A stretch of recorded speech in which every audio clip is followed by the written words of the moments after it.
일상에 유용한 정보 채널 영도변경TV. 그래서 이런 예가 실제 참 중요하다 저는 그렇게 봐요. 종전에는 저도 사회공헌 활동을 좀 크게 생각을 했는데 이런 생각을 하니까 달라진 거예요.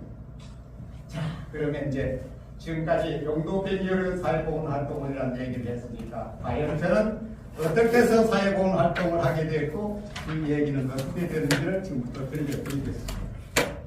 자, 우리 이런 얘기를 많이 듣고 자랐죠? 자, 누가 한번 읽어주시겠어요? 우리 한번 읽어주시겠어요? 오늘 미국에서 오셨잖아.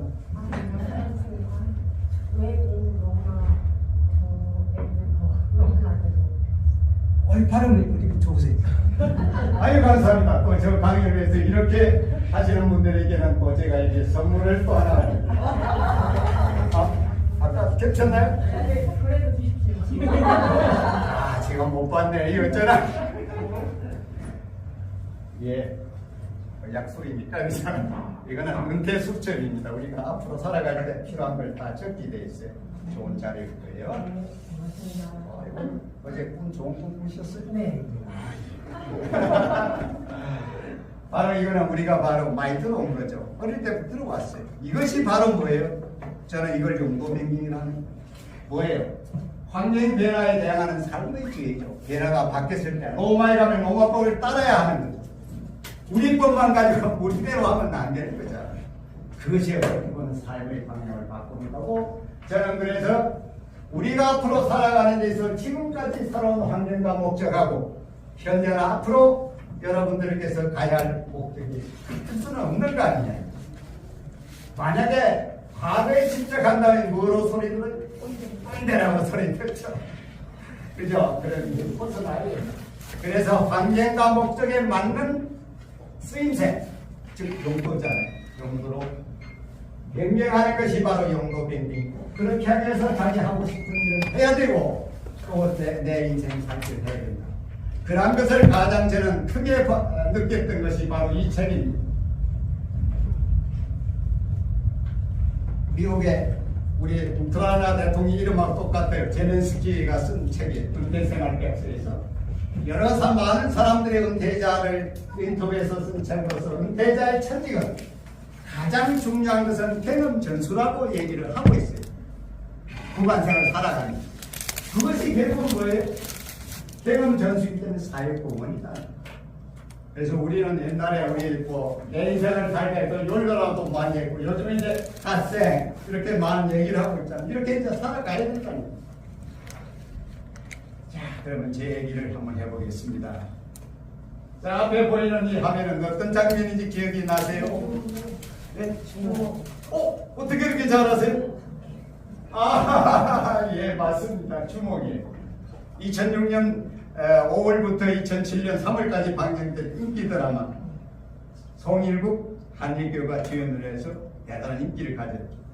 이 드라마에 제가 엑스트라로 출연했다는 거 아닙니까? 바로 이 사람이 접니다. 저 나주 세트장에서 갔어요. 엑스트라로 가가지고 이제 주머니에 앞으로 쨍하니까 이제 우리는 대사들이니까 수염 붙이고 위에 못 쓰고 뒤에 활 떼고 이래서 따라가요. 가는 거예요. 근데 저는 적진에 쏜 화살에 맞고 죽은 모습이요. 사람 아니 사네. 그러면 왜 여기에 나갔겠습니까? 제가 왜 여기 나갔겠어요? 아까 제가 연극 반대했으니까 연극 배우가 되게 나왔겠어요? 아니요. 바로 아까 말씀드린 대로 47살에 용도 폐기가 됐죠. 먹고 살기 위해서, 용돈을 벌기 위해서 그 당시는 정말 다른 일이 없었어요. 설상가성으로 아이들까지 몰아주고 오라는 것도 없고 할 수 있는 것도 없고 아무것도 없었어요. 정말로 청창백년이었죠. 그래서 막 찾고 일자리를 찾다 하다 보니까 있더라. 모집하는 곳이 있더라. 그래서 살아간 거예요. 가니까 완전 난장판이고 싸움박혀나고 수많은 사람. 이런 과정을 겪다가 그 후에 한 10년 동안을 정말 먹고 살기 위해서 별별일을 다 합니다. 제가 그래도 대그룹에 임원을 했던 양반이 별별일을 다 할 수밖에 없었어요. 앞에 보이는 이것은 뭐겠어요? 조용. 그렇습니다. 제가 만화방하고 부대찌개집도 부천상동에서 부대찌개집도 운영을 해봤어요. 그러다가 어느 날 이런 일을 다 그만두고 났을 때 어느 회사에서 조경관리사를 모집하더라고. 그래서 찾아갔어요. 나는 시골 촌놈이고 우리 집을 어머니 단독으로 이어서 옆에 텃밭도 가꾸고 울타리도 나무도 심어서 했기 때문에 찾아갔어요. 그랬더니 할 수 있겠습니까? 할 수 있습니다. 그래 다음날 갔어요. 갔더니 이런 작업복을 주면서 대빗자를 주면서 그 회사에 마당을 쓸고 쓰레기를 치우라는 그런 직업이 명목은 조경관리사였지만 그래 그 순간에 참 그래도 평생이 내가 대기업에 임원을 하고 했던 사람인데 이게 쓰레기 봉투를 치우라고 그래도 그 당시는 만화방도 하고 그랬죠. 여러 가지 일을 했던 때라 그래 한번 해보자. 예, 달려들은. 그런데 그 회사는 입산에 저 대화라는 지역 쪽에 있는 외곽 지역에 있어요. 그래서 한 300평을 가진 잔디밭을 가지고 있었어요. 그 주변이 나무로 둘러싸이고 정말 좋은 곳이에요. 그래서 일을 하다가 어떻게 좀 재밌게 일을 할 수 없나 하는 생각을 해봤어요. 그랬더니 가을이면은 주변에 지는 낙엽을 다 모아서 그걸 산에 버리는 걸 제가 다 해야 했어요. 그러니까 힘이 들어. 그래서 이런 생각을 했어요. 그 단풍을 모아가지고 잔디밭에 300평 잔디밭에 이렇게 꽃 모양도 만들고 별 모양도 만들어 봤더니 2층에서 내려다만 여직원이 선생님 멋져에 찰칵 찍어준 사진이요. 제가 찍은 사진이 아닙니다. 왜 이것을 얘기를 들었냐면 이런 과정을 통해서 가만히 생각하다 보니까 그 당시에 우리 정육식당이라는 게 한참 바람이 불 때 아시죠? 고기 사업에 채소값 내고 이곳에 정육식당을 하면 정말 잘 되겠다 싶은 생각이 들었어요. 그래서 그것을 제안을 했습니다. 그랬더니 회사에서 덜컥 받아들여서 그랬더니 오나가 저를 부르더니 선생님이 제안도 하셨고 부대찌개집도 보셨으니까 점장을 맡아주시오 그러더라고요. 그래 저는 어때요? 나이 좀 들어서 아유 젊은 사람이 해야죠. 다른 젊은 사람을 시키십시오. 무슨 말씀이냐. 졸제자는 마당새가 대형 한우마을의 점장이 되었다는 것 아닙니까? 이때 박수! 이거는 왜 제가 말씀드리냐면은 여러분들이 앞으로 어떤 일을 하는 데 있어서 정말 하고 싶은 일만 닥치지 않는다는 거죠. 어떤 기회가 왔을 때 그 기회를 붙들고 늘어져서 그 부분에 열심히 하다 보면은 새로운 영역으로 발전시킬 수 있다는 얘기를 지금 들려주고 싶습니다. 첫술에 배부를수록 다 마음에 드는 것만 할 수 있는 건 아니잖아요. 그래서 여러분들이 앞으로 살아가는데 특히 요즘은 더합니다. 세상이 복잡하고 어려워졌기 때문에 정말 자기가 하고 싶은 것만 할 수 있는 그런 처지가 없다고 보는 거예요. 그럼 어떤 기회가 주어졌을 때는 그것을 나는 못한다, 안 된다고 깨우할 것이 아니라 한번 덤벼들어서 해보면 새로운 길이 열릴 수 있다는 걸 저는 드리고 싶어서 그렇습니다. 그렇지 않으세요? 네. 그렇게 하십시오. 자, 그러다가 새로운 계기를 맞습니다. 여러분들께서 이번 프로그램을 통해서 새로운 계기를 맞을 수 있듯이 사람 가는 데 있어서는 정말 계기를 맞습니다. 55살 된 제 친구가 갑자기 비밀 행사를 해버렸어요. 제 나이 57세.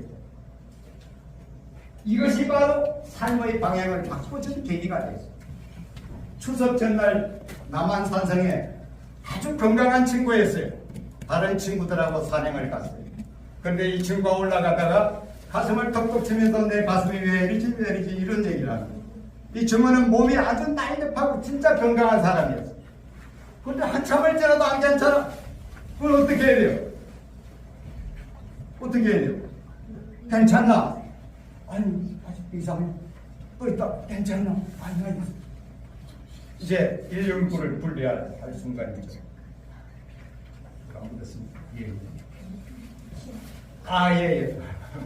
아, 예, 감사합니다. 그래, 119를 불렀어.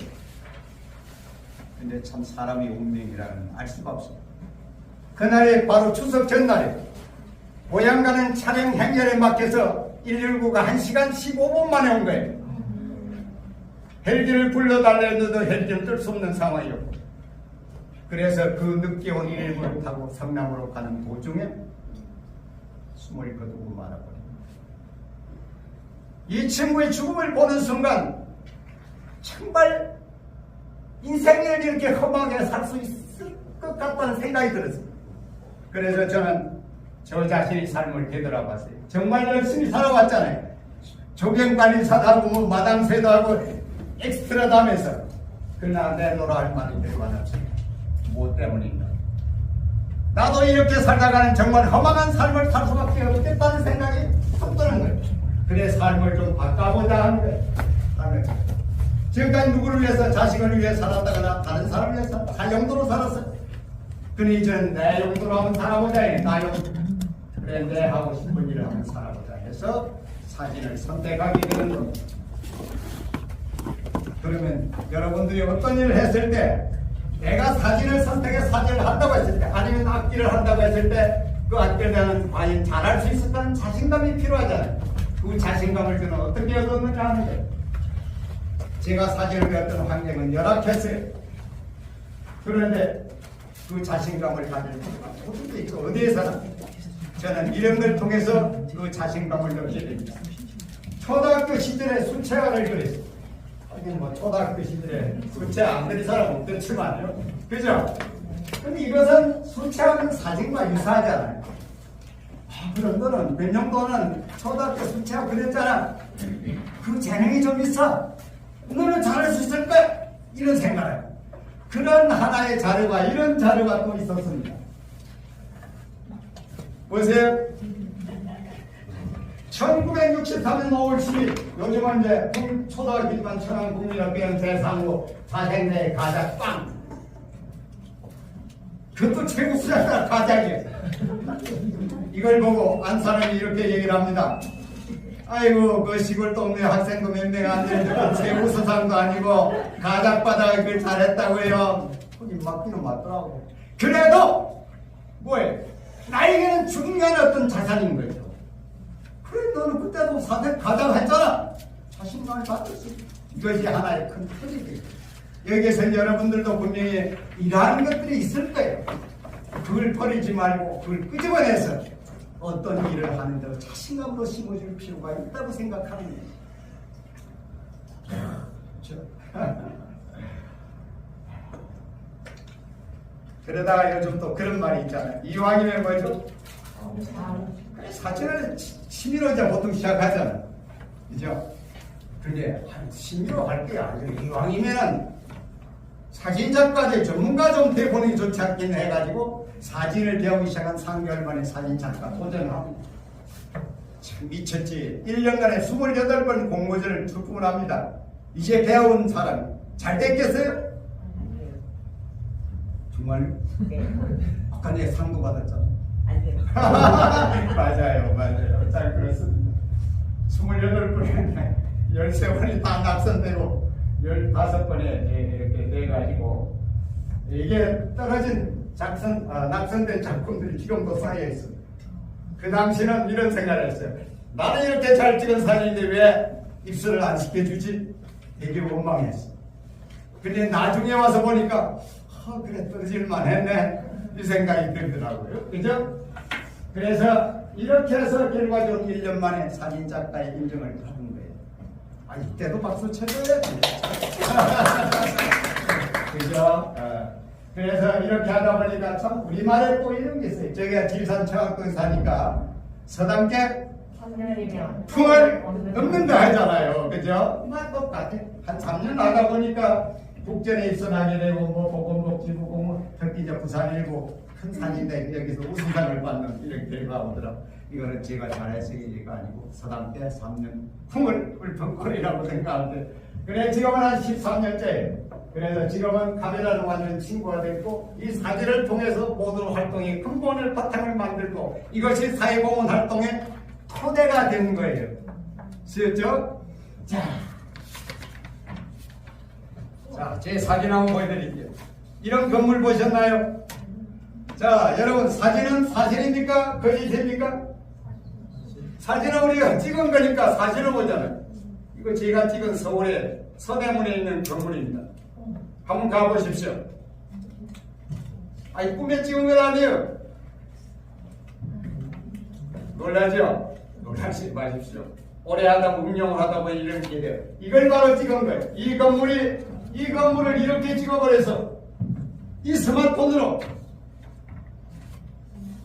이게 한 곳에 그냥 찍는다는 생각만 가진 게 아니라 카메라의 기능과 렌즈의 원리 이런 걸 다 응용하면 이건 파노라마라는 기능으로 촬영하면 이렇게 나와요. 이건 아무도 몰라요. 제가 개발한 거예요. 자, 또 하나 보여드릴게요. 서울에 홍살문을 여러분 보셨죠? 이런 홍살문을 보셨나요? 궁을 행해서 절을 하고 있잖아요. 이렇게. 아니 사진이야 사진 사실인데 조작이 아니 그대로 예술 딱 찍은 거예요. 그냥 방고 렌즈의 원리라 약간 그런 방고 찍은 게 이것도 보십시오. 우면산에 있는 관문사의 대보탑이 꼭대기를 보십시오. 아니 꼭대기가 절대 낭창 옆에 있잖아. 저 위에는 바람에 날리고 있어. 이거는 마라도에서 찍은 한 사진. 똑같은 녀석이 제 둘째 아들 녀석입니다. 한 사진에 들어가 있잖아요. 포토샵이 아닙니다. 그래서 찍은 거예요. 어떻게 찍었어요? 그래서 사진의 달인 정도는 아니 생활의 달인 아니더라도 사진의 달인이 된다니까. 이런 부분으로 전문적으로 이제 하고 들어가줘야 빛을 알 수 있는 거고 다른 데 응용할 수 있는 거고 다른 사람들의 관심을 끌을 수 있는 겁니다. 다음 기회 되면 그 방법을 알려드리겠습니다. 근데 가장 중요한 것은 제 삶에 있어서 KBB 아카데미를 만났다는 거예요. 2013년에 아까 사회자가 소개했지만은 제 1기로 들었잖아요. 2013년 1기로 출발해요. 지금 몇 기입니까? 31기죠. 줄 세우고 보니까 예, 여기서 아주 중요한 걸 삶이 방향되다는 거예요. 그때는 공원 아카데미를 수락하고 나면은 인턴십을 했었어요. 중요한 업체에서 가서 일을 하면서 자기 하고자 하는 일을 개발시켜요. 저는 사진을 했기 때문에 바라본 사진가 이런 곳에 인턴십을 하면서 와, 내가 가지고 있는 재능을 가지고 정말 이런 좋은 일을 할 수 있겠구나 하는 생각을 갖고 바로 삶이 바뀌어진 거예요. 그래서 제주도에 선 장애인들을 촬영해준 보내주기가 너무 좋아하는 거예요. 이거는 대학생들 산업은행에 대학생들, 장학생들 모임에서 지금 이런 것들이 하늘의 방향을 바꿀 수 있는 것입니다. 그래서 새로운 후반생 출발 계기를 만든 것이 KBB 사회공헌 아카데미입니다. 바로 여러분들 정말 잘 오신 거예요. 정말 잘 오셨잖아요. 박수도 함청에 같이 잘 왔어요. 예, 자 이제. 아까도 말씀드렸지만 저는 이제 그런 과정을 통해서 사회공헌 활동이라는 것이 그 잘못이 아니라고 판단합니다. 제가 가지고 있는 모든 어떤 재능과 역량을 쓰는 거예요. 쓰는 걸 어떻게 쓰는 거예요? 글로도 쓰고 말로도 쓰고 사진으로도 쓰고 방송에 나가서도 얘기하고 요즘은 유튜브로서도 그 얘기를 합니다. 요즘은 또 제가 유튜브에 등록 파트너로 활동을 하고 있잖아요. 이런 것들이 바로 사회공헌 활동이다. 그러한 것들이 바로 여기 보면 강사로서 나오는 것, 연구하는 것, 이런 것들 다 그런 내용이 하나예요. 여러분들은 누구보다 더 많은 걸 가지고 계실 거예요. 어때 그렇지 않으세요? 그런 일들이 많으시잖아요. 이것이 내가 이런 것들이 사회공헌 활동이라고 생각을 안 했기 때문인 거예요. 오늘 이 시간부터 그러한 부분들이 다 사회공헌 활동의 일환이라고 생각하시면 여러분들이 마음이 좋으실 거예요. 오늘은 너무 열을 내나봐요. 질리기네요. 자, 이런 것들 방송도 나가고 뭐 SBS에서 FM에서 한 8년 동안 출연한 그런 것들도 있고 그렇습니다. 책도 한 5권 정도를 쓰고 그 다음에는 몸과 마음을 특히 재밌는 건 하나 드리고 이발을 저는 엊그제 저기 탑골공원도 인사동에서 했어요. 6,000원 받습니다. 6,000원 조금 매월 거기서 깎아요. 근데 재밌는 거라 생각해 보십시오. 일반 동네에서 미장원을 가더라도 요즘 10,000원 이상을 줘야 됩니다. 만약에 12,000원이라고 생각해 봅시다. 그럼 6,000원 했으니까 얼마를 벌었어요, 전? 그 벌었기 때문에 써야 될 돈이었어. 그냥 생겼잖아요. 그걸 그냥 내가 쓰는 게 아니라 모아도 차곡차곡 모아도 연말에 지불을 하는 거예요. 12달에 6,000원이면 얼마예요? 72,000원. 성당에 갖다 드리면 그 내용을 알려주면 너무 좋아. 이런 것들도 바로 간단하면서도 사회공헌을 할 수 있는 것들이다. 예.